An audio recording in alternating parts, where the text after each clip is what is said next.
Bonsoir à tous. On commence avec un garçon qui mérite le ballon d'or de la mythomanie ou celui de l'audace. À vous de voir. Il a presque réussi à se faire recruter par le CSKA Sofia l'été dernier. Après avoir soigné son faux CV, s'inventant notamment un passage au PSG. Le tout parfaitement mis en scène sur son site internet. Mélanie Bertrand et Elsa Giroud. Voici le site internet complètement bidon d'un footballeur amateur qui a réussi à se faire embaucher par le plus grand club de foot de Bulgarie. L'imposteur s'appelle Greg Axelrod, un Parisien de 27 ans totalement inconnu. Son seul exploit, être parvenu à faire croire qu'il avait joué au PSG et à River Plate en Argentine. En Bulgarie, les dirigeants du CSKA n'y voient que du feu et décident de le prendre à l'essai. Mais un fan un peu trop curieux découvre la supercherie et le sportif en herbe est finalement exclu. La fin d'un rêve qui aura seulement duré 2 jours. Sur le site web du club bulgare, plutôt embarrassé de s'être fait avoir, plus aucune trace du joueur français. Mais Greg Axelrod rêve lui toujours d'être sous les projecteurs. Récemment, c'est sur le plateau de Tournai-Manège qu'il a tenté de marquer des points. Alors, il n'est peut-être pas le meilleur footballeur du monde, mais il a eu le courage de répondre à nos questions en direct tout à l'heure. Greg Axelrod qui en profite pour mettre un peu d'ordre par rapport à tout ce qui se dit sur son compte, notamment sur Internet. Non, j'ai jamais joué en D4 anglaise. J'ai joué au Pays de Galles, dans un club qui s'appelle Cambron. Et en fait, j'ai repris le foot à 17 ans. Je me suis fixé un challenge. C'était d'aller le plus loin possible. Je partais de rien. Je m'entraînais dans un petit club de district qui s'appelle Bécon-les-Granites.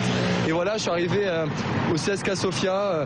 Ok, peut-être en donnant des faux arguments, en laissant planer le doute sur le PSG, mais aussi parce que voilà, j'ai fait le maximum, j'ai fait le sacrifice dans la vie. Et puis je voulais montrer que quand on croit en son rêve, il y a quelques fois ça peut marcher. Et vous regrettez pas donc le mode employé, le fait d'avoir... parce que vous avez quand même un peu menti à tout le monde dans cette affaire. En tout cas, vous avez joué sur les ambiguïtés. Sur mon CV et dans ce qui a été dit, j'ai été voilà, avec la section amateur. J'ai laissé planer le doute en ne mettant pas section amateur sur mon site.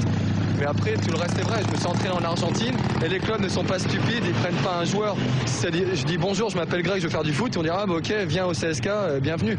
C'est quelqu'un qui m'a vu jouer en Argentine, parce que je m'entraînais là-bas, qui m'a envoyé au club du CSKA Sofia, tout simplement. Et après, quand on vient pas de la filière classique, c'est très très difficile voilà, de signer un contrat professionnel dans un grand club. J'ai peut-être vu trop grand, mais j'ai tenté et si ça avait marché, ça aurait été fantastique. Vous avez 27 ans aujourd'hui, hein, je crois. Est-ce que vous avez encore des espoirs de faire carrière dans le foot ou est-ce que maintenant c'est fini, c'est plié?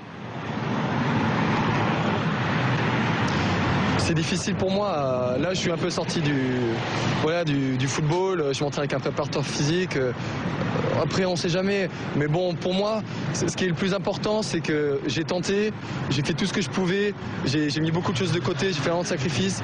Et puis, voilà, le CSKA, c'est ma chance. Si j'ai été, je suis resté 3 jours d'entraînement. Si je suis parti, c'était pas du tout à cause du niveau sportif. C'était parce qu'il y a des forums qui sont amusés, voilà, à parler aux journalistes bulgares pour faire monter la sauce et pour à dire quand même que vous n'aviez jamais joué, que vous n'aviez jamais joué en niveau pro PSG. La dernière question, votre vrai rêve, Mélanie Bertrand, dans son sujet que vous avez fait tourner manège des jeux, c'est évidemment pas interdit, mais votre rêve à vous, c'est quoi? C'est d'être footballeur ou c'est d'être connu? Mon vrai rêve, ça aurait été de réaliser mon challenge, c'est-à-dire être footballeur. Après, je pense que la célébrité va avec le football, on peut rien y faire. Il n'y a rien de Michael Vendetta chez vous n'êtes pas le Michael Vendetta du foot. Il n'y a pas de canular. Non, j'ai rien inventé, hein. Vous savez, je surtout pas, moi je voulais pas qu'on parle de moi, hein. C'est les journalistes qui sont amusés à me traiter d'un Rocancourt qui est quelqu'un qui a fait 12 ans de prison, qui a été condamné en justice, qui a arnaqué des gens. Moi j'ai jamais arnaqué un centime à personne. Les essais, je prenais mon billet d'avion, j'allais à l'essai, parfois ça marchait, parfois ça marchait pas. Et voilà, je pense que c'est vraiment exagéré de la part de certains journalistes.